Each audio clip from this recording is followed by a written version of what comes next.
विद्यार्थ्यांनो, आज आपण पाहणार आहे एन्व्हायरमेंटल कन्झर्वेशन, पर्यावरणाचे संवर्धन। तर पर्यावरणाच्या संवर्धनाची गरज आपल्याला का बरं आहे, तर पर्यावरणाचा समतोल टिकवून ठेवण्यासाठी आणि सजीवांचे अस्तित्व टिकवून ठेवण्यासाठी पर्यावरणाच्या संवर्धनाची गरज आहे। तर या पर्यावरणावर कोणकोणत्या घटकांचा परिणाम होतो हे बघू आपण। When some natural factors of environment and some artificial polluted factors harm the environment. तर काही पर्यावरणातील नॅचरल फॅक्टर्स आहेत आणि काही आर्टिफिशियल पोल्युटेड फॅक्टर्स, की मानवनिर्मित काही घटक आहेत आणि नैसर्गिक काही घटक आहेत, यांचा परिणाम पर्यावरणावर होत असतो। तर नॅचरल फॅक्टर्स म्हणजे कोणते कोणते आहे? अर्थक्वेक आहे, नंतर फ्लूड्स आहे, क्लाउड बर्स्टिंग आहे। तर हे असे काही घटक आहे, भूकंप आहे, पूर आहे, नंतर ढगफुटी आहे।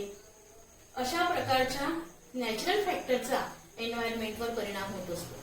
आणि आर्टिफिशियल फॅक्टर मध्ये म्हणजेच मानवाने निर्माण केलेले जे काही फॅक्टर्स आहे ते आहे, सगळ्यात पहिलं फॅक्टर्स आहे डिफॉरेस्टेशन। तर डिफॉरेस्टेशन म्हणजेच जंगलतोड। तर जंगलतोडीमुळे तुम्हाला काय परिणाम होतात हे सर्वांना माहिती आहे, की जर आपण वृक्षतोड केली तर सगळ्यात मोठा प्रॉब्लेम एन्व्हायरमेंट मध्ये आता निर्माण होत आहे global वॉर्मिंगचा।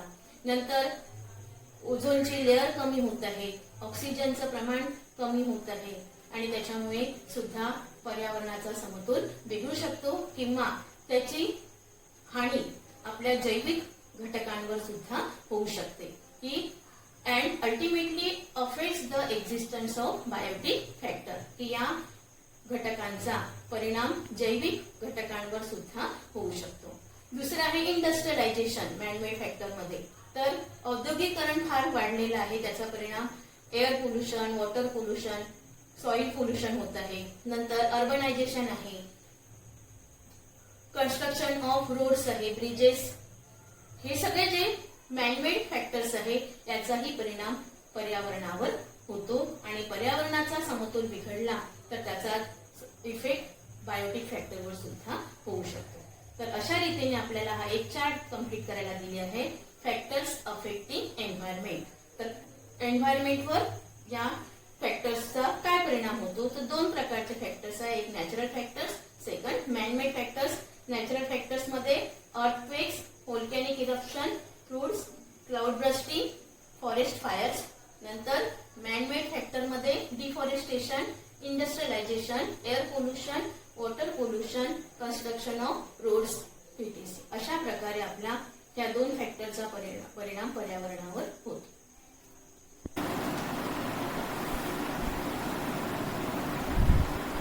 At present, many environmental problems now being arisen due to effect of various natural and artificial factors on the earth. आज आपण पाहत आहे की पृथ्वीवर अनेक नॅचरल आणि आर्टिफिशियल फॅक्टरचा परिणाम होऊन बऱ्याचशा समस्या निर्माण होतात। Environmental pollution is one of those main factors. Environmental pollution, पर्यावरण चे प्रदूषण ही सर्वात मोठी समस्या निर्माण झालेली आहे।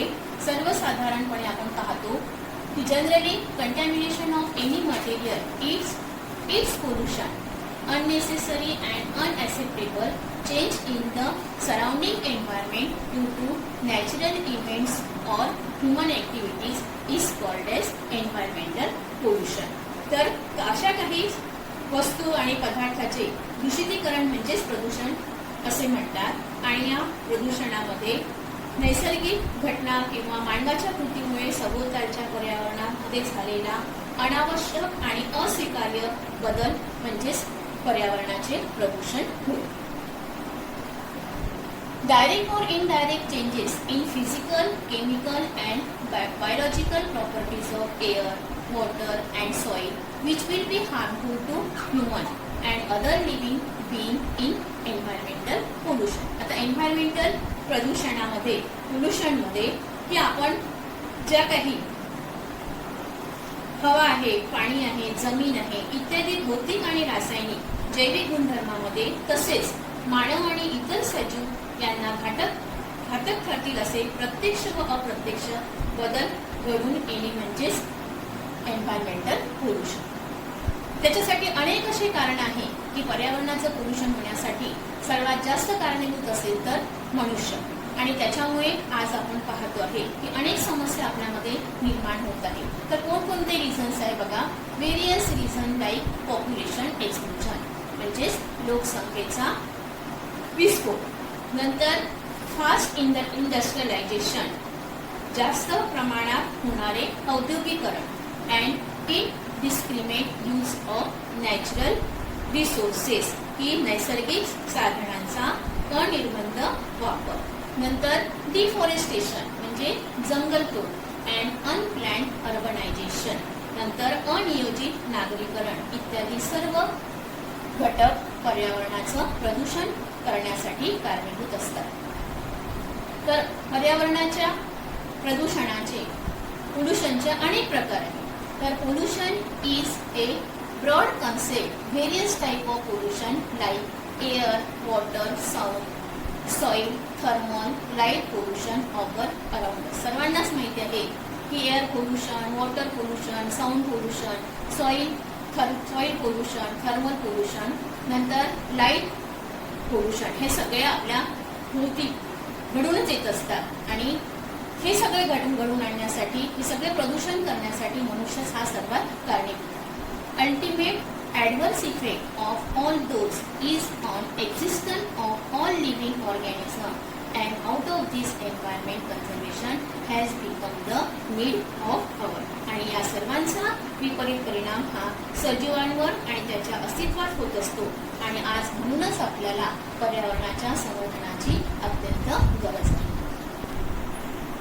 विद्यार्थ्यांना आपण आता पोल्युशनचे प्रकार पाहिले. Air pollution, water pollution, sound pollution, नंतर थर्मल पोल्युशन. तर पहिल्यांदा बघा आपण एअर पोल्युशन कसं ते बघा. आता इथे कारखान्यातील दूषित वायू हा पूर्ण वातावरणात पसरत आहे. नंतर गाड्यांची जे धूळ निघतो त्यामधून सुद्धा दूषित वायू हवेमध्ये पसरतो. अशा रीतीने हवेचं प्रदूषण होतं. नंतर वॉटर पोल्युशन. वॉटर पोल्युशन बघा कसं होते. त्याला या गोष्टीला सुद्धा आपण मनुष्यच कारणीभूत आहे. कारखान्यातून निघालेलं दूषित पाणी आहे, इतर काही सांडपाणी आहे, अशा पाण्यामध्ये जर मिक्स झालं, नदीमध्ये, समुद्रामध्ये जर मिक्स झालं तर त्यामुळे सुद्धा पाण्याचं प्रदूषण होते. नंतर आपण प्लॅस्टिक आहे, इतर न वापरलेल्या वस्तू पाण्यामध्ये टाकतो. तसेच गाड्या धुणे, जनावरं धुणे नदीमध्ये, यामुळे सुद्धा पाण्याचं पोल्युशन वाढत आहे. तर या वॉटर पोल्युशनचा परिणाम सुद्धा आपल्या जीवसृष्टीवर होतो. नंतर आहे नॉईज पोल्युशन. तर नॉईज पोल्युशनमध्ये बघा लाऊडस्पीकरचा मोठा आवाज आहे, गाड्यांचे मोठे मोठे आवाज आहे, हेलिकॉप्टरचा आवाज आहे की ज्याच्यामुळे त्या आवाजाची क्षमता वाढलेली असते. अशा प्रकारे सुद्धा नॉईज पोल्युशन. आणि या पोल्युशनचा एअर, वॉटर आणि नॉईज पोल्युशन यांचा परिणाम आपल्या सजीवसृष्टीवर होतो. आणि म्हणून पर्यावरणाचा समतोल टिकवण्यासाठी किंवा पर्यावरण स्वच्छ करण्यासाठी आपल्याला या तीनही पोल्युशनवर निर्बंध टाकणे अत्यंत आवश्यक आहे. चार्टमध्ये तुम्हाला हा चार्ट इनकम्प्लीट दिलाय, तो कम्प्लीट करायचा आहे. पहिल्यांदा पाहू आपण आता एअर पोल्युशन. तर एअर पोल्युशनचे कंपोनंट्स कोणते कोणते आहे. तर एअर पोल्युशनमध्ये गॅसेसमध्ये carbon dioxide, carbon monoxide, hydrocarbons, sulphur, nitrogen oxides, hydrogen sulphides हे सगळे गॅसेसमध्ये यांच्यामुळे एअर पोल्युशन होते. आता हे सगळे गॅसेस कशातून निर्माण होतात. तर इंडस्ट्रीजमधून. मोठ्या प्रमाणात कारखान्यांचा वापर सुरू आहे, त्यांच्यामधून जे काही दूषित वायू निघतात तर या दूषित वायूमुळे सुद्धा एअर पोल्युशन होऊ शकते. आणि सॉलिडमध्ये कोणते कोणते आहेत तर डस्ट, ऍश, कार्बन, लीड, ऍस्बेस्टॉस. तर सॉलिडमध्ये डस्ट म्हणजे तुम्हाला माहितीच आहे धुळीचे कण, ऍश, राख. तर काही एलिमेंटचे स्मॉल पार्टिकल्स आहे त्यांच्यामुळे सुद्धा एअर पोल्युशन होते. नंतर त्यांचे सोर्सेस कोणते आहेत. पहिला आहे केमिकल इंडस्ट्रीज. आता केमिकल इंडस्ट्रीजमध्ये जेव्हा कुठल्याही प्रकारचं प्रॉडक्ट तयार केलं जाते तेव्हा त्यामधून अनेक असे दूषित वायू बाहेर पडतात आणि हे दूषित वायू जर हवेमध्ये मिक्स झाले तर त्यामुळे सुद्धा एअर पोल्युशन होते. नंतर थर्मल पॉवर स्टेशन यांच्यामुळे सुद्धा एअर पोल्युशन होते. पेपर इंडस्ट्रीज आहे, ऑइल रिफायनर्स आहे, क्लॉथ मिल्स आहे, सिमेंट मॅन्युफॅक्चरिंग, हे सगळे इंडस्ट्रीजमध्येच आपण पाहतो. तर यामध्ये अनेक असे दूषित वायूचे कण निघतात आणि हे या हवेमध्ये मिक्स झाल्याने त्यामुळे हवेचं पोल्युशन होऊ शकतं. नंतर त्याचे परिणाम काय होतात तर इफेक्ट मध्ये पहिला परिणाम होतो ह्युमन बीइंग. आता हे जे दूषित कण आहे हे जर मनुष्याच्या श्वासोच्छवासावाटे आतमध्ये जर गेले तर त्याचा परिणाम ह्युमन हेल्थवर होऊ शकतो आणि सगळ्यात जास्त परिणाम तर मनुष्याच्या रेस्पिरेटरी सिस्टीमवर होऊ शकतो. कारण हे इतके स्मॉल पार्टिकल असतात आणि हे जर आपले श्वासोच्छवासावाटे शरीराच्या आतमध्ये गेले तर रेस्पिरेटरी सिस्टीमवर फार सिरियस असा परिणाम होतो. लंग कॅन्सर होऊ शकतो, अस्थमा सारखे आजार आपल्याला होऊ शकतात.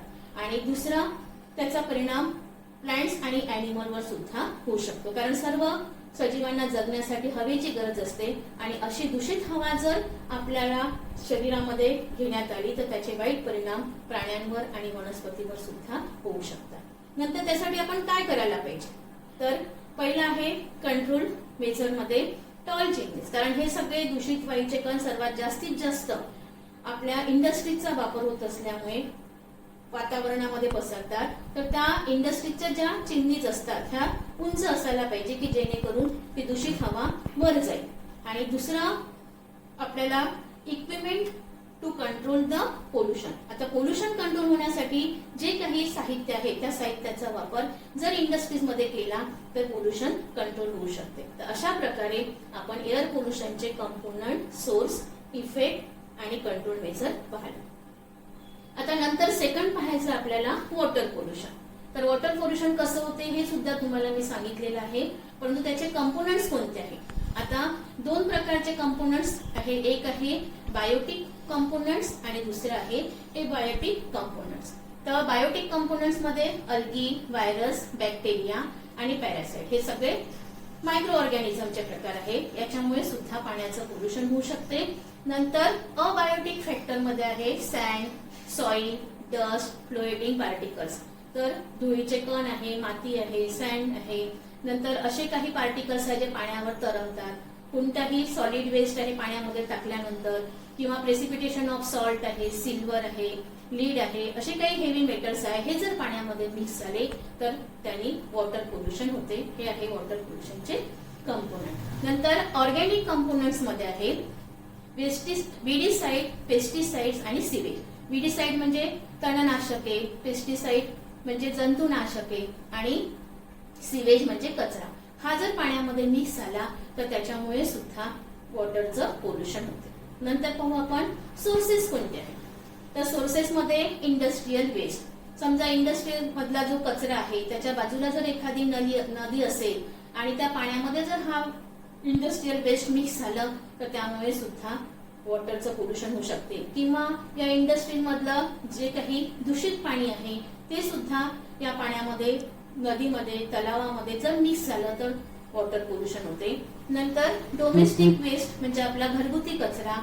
नंतर केमिकल डिस्चार्ज फ्रॉम इंडस्ट्रीज. आताच सांगितलं तुम्हाला पेस्टिसाइड यूज इन ऍग्रिकल्चर. आणि शेतीमध्ये जे काही पेस्टिसाइड्स वापरतात ते जर पाण्यामध्ये मिक्स झाले किंवा अशा प्रकारच्या जंतुनाशके आणि तणनाशक जर पाण्यामध्ये मिक्स झाले तर त्यामुळे सुद्धा वॉटरचं पोल्युशन होते. आता त्याचे परिणाम काय होतात तर त्याच्यामुळे असं पाणी जर आपल्या पिण्यात आलं तर त्यामुळे इपिडेमिक वॉटर डिसीजेस मनुष्याला होऊ शकतात. दूषित पाण्यामुळे होणारे जे काही डिसीजेस आहे, जॉन्डिस आहे, डायरिया आहे, यासारखे डिसीजेस ह्युमन बिईंगला होतात. आणि मॉर्टॅलिटी ऑफ एक्वेटिक अॅनिमल्स. आणि पाण्यामध्ये राहणारे जे काही अॅनिमल्स आहे त्या अॅनिमल्सवर सुद्धा परिणाम होऊ शकतो. काही अॅनिमल्स मरू शकतात किंवा अशी विषारी अॅनिमल्स जर ह्युमन बिईंगनी खाल्ले किंवा इतर प्राण्यांनी खाल्ले तर त्याचा परिणाम सुद्धा सजीव सृष्टीवर होऊ शकतो. अशा प्रकारे दूषित पाण्याचे परिणाम आपल्या ह्युमन बिईंगवर किंवा इतर अॅनिमल्स, एक्वेटिक अॅनिमल्सवर होऊ शकतात. नंतर आपण त्याच्यासाठी काय करायला पाहिजे. त्याच्यासाठी आपल्याला पहिला दिलं आहे measure to control the release of influence. की आपण काय करायला पाहिजे की त्यामध्ये जे काही दूषित घटक आहे त्यांचा वापर पाण्यामध्ये न टाकता त्याचं पाण्याचं पोल्युशन कसं टाळता येईल यावर नियंत्रण करायला पाहिजे.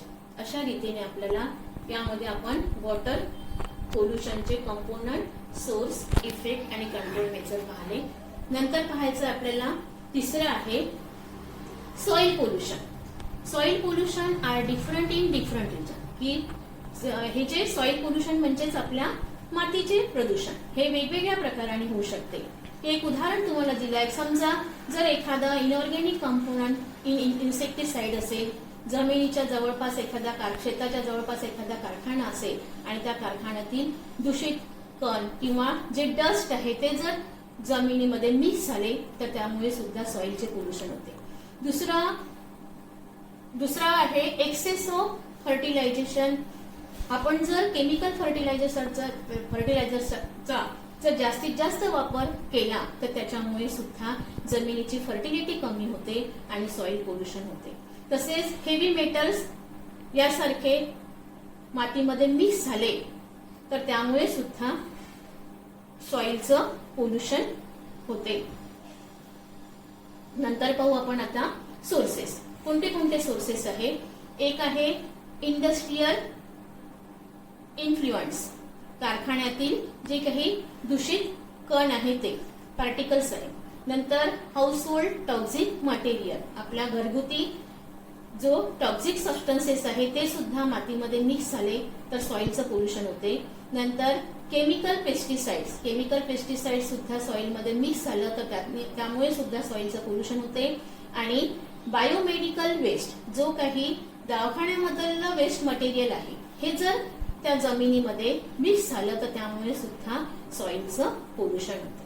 त्याचे परिणाम काय होतात मग, की जर अशा प्रकारचे घटक जर मातीमध्ये मिक्स झाले तर त्यामुळे सॉइल इरोजन, जमीनची धूप होते आणि retarded growth of plant crops. आणि जे काही मातीतून निघणाऱ्या वनस्पती आहे त्यांची ग्रोथ रिटार्ड होते. क्रॉप म्हणजे पीक चांगले नाही आणि न्यूट्रिशनल डेफिशियन्सी सुद्धा निर्माण होऊ शकते. असे परिणाम सॉइल पोल्युशनमुळे होते. नंतर आपण त्याच्यासाठी काय करायला पाहिजे, की जे मटेरियल आहे सॉइलमध्ये मिक्स होणारं त्या मटेरियलचं रिसायकलिंग किंवा रियुजिंग, जे पोल्युटेड मटेरियल आहे त्यांचं करायला पाहिजे. आणि सॉलिड वेस्ट मॅनेजमेंट, कचरा जो आहे या कचऱ्याची व्यवस्थित विल्हेवाट लावायला पाहिजे, म्हणजेच आपल्याला पोल्युशनला नियंत्रण करण्यात येईल. आता सगळ्यात मोठा प्रॉब्लेम आहे प्लॅस्टिक पोल्युशनचा.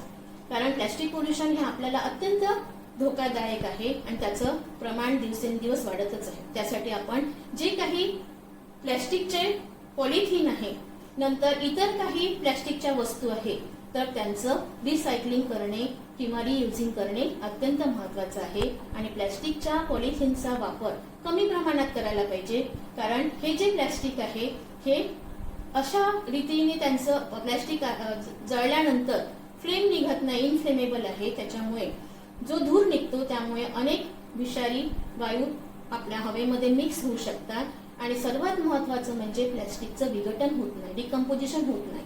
असं प्लॅस्टिक जर जनावरांनी खाल्लं तर त्यांना स्टमक कॅन्सर होऊ शकतात, त्यांची डायजेस्टिव्ह सिस्टीम सुद्धा खराब होऊ शकते. आणि म्हणून आपल्याला प्लॅस्टिक पोल्युशनवर नियंत्रण करणे अत्यंत महत्वाचं आहे. प्लॅस्टिकच्या पॉलिथिन जर तुम्ही पाण्यामध्ये टाकला तर त्यामुळे पाण्यामध्ये एखाद्या नालीमध्ये टाकला तर ते अडकून पाण्याचा प्रवाह बंद होऊ शकतो. म्हणून प्लॅस्टिकवर नियंत्रण करणे हे सुद्धा आपल्याला एन्व्हायरमेंटच्या दृष्टिकोनाने एन्व्हायरमेंटसाठी अत्यंत महत्वाचं आहे.